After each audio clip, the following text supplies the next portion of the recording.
What? A disappointment. Alright, so this is a spoiler-filled review, so if you haven't seen Mortal Kombat, stop watching, hop on HBO Max if you have it, watch it, and then come back, because I'm going to talk some smack. Cool, so if you're here now, you've seen the movie, or you don't care, so...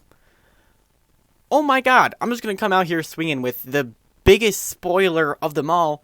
There is no Mortal Kombat. How the hell can you title a film Mortal Kombat when there's not even a Mortal Kombat tournament? Before this movie, I made sure to, every review or everything that anybody could even say about it, I ignored. I wanted to go into this movie blind with no expectations from what people have said. I was really hoping that, video game movies kind of get a tough rap because, there really hasn't been a good video game movie. I was just hoping, I'm like, Mortal Kombat, there's some really cool characters, some really cool lore. They can do a lot with it. And then, so when I was going into the movie, I'm like, wow, they're really going to kill off all these major characters? Because the whole idea of a Mortal Kombat tournament is that there's one survivor, right? And then I was waiting and waiting and waiting for the Mortal Kombat tournament to start. And about 3/4 into the movie, I realized, uh-oh. Literally the only person that died was Kung Lao. Even the bad guys are probably going to come back. People are supposed to die. And this movie really seemed to want to put all the chips on this new Mortal Kombat character, Cole Young. Keep in mind, Mortal Kombat has a plethora of interesting characters and stories they can tell. Instead, they wanted to tell this new story, which, I'm not opposed to. They add new characters all the time. Why not add a new one for the movie? I get that. With them adding a new character with all these amazing stories to choose from, I figured, oh, this is going to have to be a good character. It's not. It's not a good character. And then it's revealed that Cole Young is like the great-grandson of Scorpion or something like that. And what are his powers? Batons and like a wicker basket around his chest? His powers made no sense at all. At times, the armor he had on looked metallic, and at other times it looked rubbery. Other times it literally looked like he was made out of wood from the wicker basket. And like, even his powers are super confusing, because at first, when he gets punched, it looks like they're doing sort of like a Black Panther thing, where like, he absorbs the kinetic energy and like, displaces it back out. But then like, he got beat up, like, he got punched and punched and punched.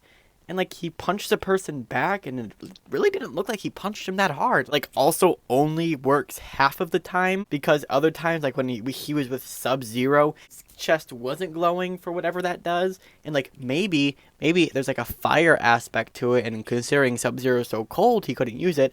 But that wasn't explained at all. But Scorpion was able to, but not him.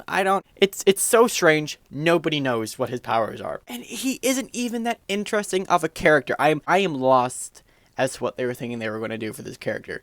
Because he has zero charisma. He is the most bland character you could think of. I'd rather eat 1,000 vanilla wafers and have to think about his character arc. Like what? Oh, he's a family man who was used to be good, but now he's just not in the right headspace, and he needs to step up and do everything for his family.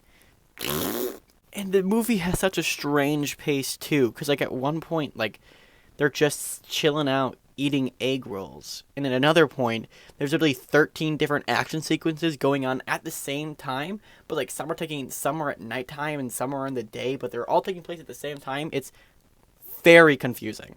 Alright, but to be fair, I am talking a lot of smack about this movie, and that's because it makes me a little bit angry, because I had very high expectations for it. I don't know why. It was a Mortal Kombat movie, Harlan. What the hell were you thinking? There are some good things about this movie. For starters, the awesome, like, gruesome fatalities, they're awesome. If they weren't awesome, I would be furious, but they were pretty cool. And also, they, like, gave, like, the fatality and, flawless victory.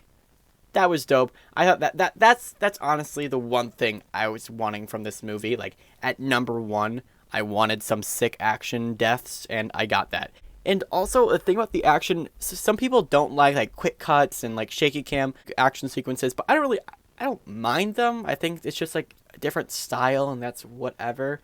But one thing I don't really appreciate is how Kato gets a knife to the leg, and the next scene he's walking around. John Wick got stabbed. You're like, ooh, because, like, that that him getting stabbed is going to affect him probably for the rest of the movie. But when it happens in this, it's like, well, pull it out, loser. Because that happens all the time, really, besides for Cole. He has a mark the entire movie because he got scraped by Kung Lao's whatever. But I don't even care. The standout role in this movie easily is Kano. He is so funny in every scene he's in. He's played by Josh Lawson. He's hilarious. If anything, he is the main reason why I think you should go out and see this movie, because he steals the show entirely.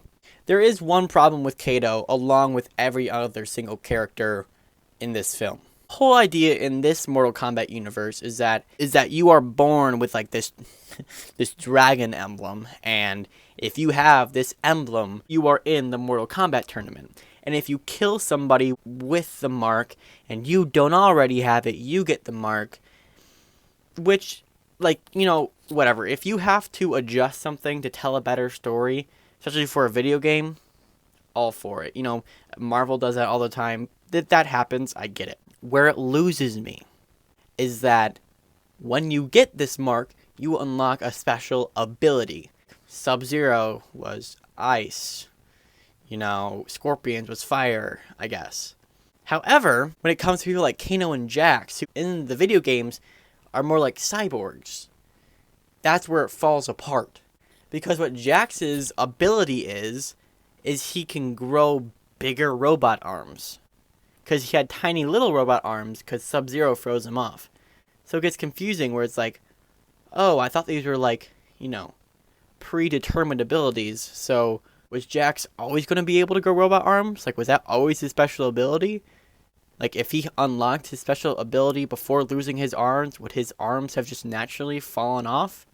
And then, like, with Kano, what his special ability is that he can shoot a laser beam out of one eye. Just one. In the video game, he has, like, a cyborg eye, and he can shoot a laser out of that, because, that makes sense. That is a reason why he can only shoot a laser beam out of one eye. But in this movie, he can just shoot a laser beam out of one eye. That's it. There are a novel's worth of mistakes and wrong choices for this movie, no doubt.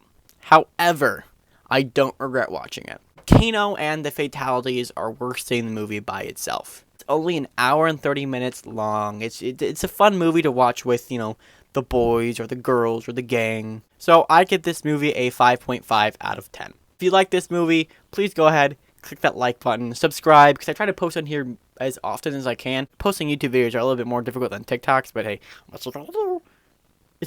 Sorry about that. But yeah, thank you, bye-bye.